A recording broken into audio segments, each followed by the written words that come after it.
आपके साथ सीमी का तड़का में आज हम बनाने जा रहे हैं कैरी की मीठी चटनी, जो पूरा साल आप रखेंगे ख़राब नहीं होगी। मैंने 2 किलो कैरी ली थी, उसको सब छील के कद्दूकस किए, तकरीबन 1 किलो रह गई है। बस इसको मैंने चूल्हे पे रख दिया है। अब साथ ही मैं इसमें 1 किलो चीनी शामिल कर दूँगी। चीनी ज़्यादा होगी तो फिर ख़राब नहीं होती चटनी। उसमें साथ ही 4-5 जवे मैंने लहसुन के कूट लिए मोटे मोटे,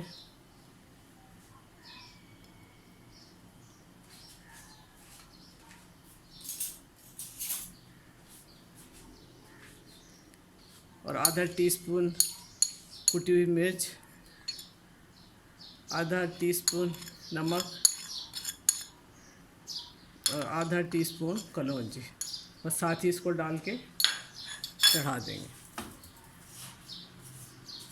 तो ये पकेगी थोड़ी देर, फिर चीनी घुलेगी और फिर देखते हैं। मैं तकरीबन 10 मिनट हल्की आंच पे इसको बंद कर दिया था। अब देखें सब चीनी वगैरह घुल गई है इसमें और पक गया, कैरी भी अच्छी तरह गल गई है। तो इसका थोड़ा सा पानी और खुश्क होगा चीनी का। फिर मैं इसके अंदर ये सूखा पुदीना, इसकी बड़ी अच्छी खुशबू आ जाती है। अगर आपके पास है तो आप इसमें डाल लें सूखा पुदीना थोड़ा सा।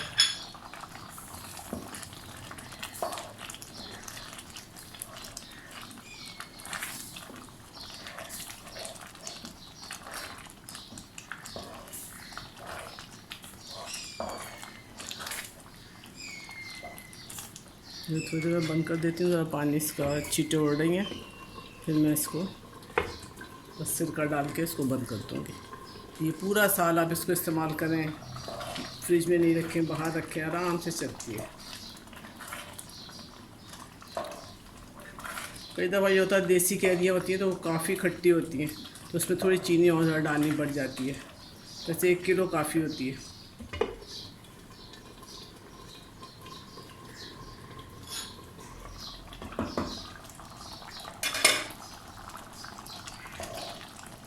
अब मैं इसके अंदर आधा कप सिरका डाल दूँगी।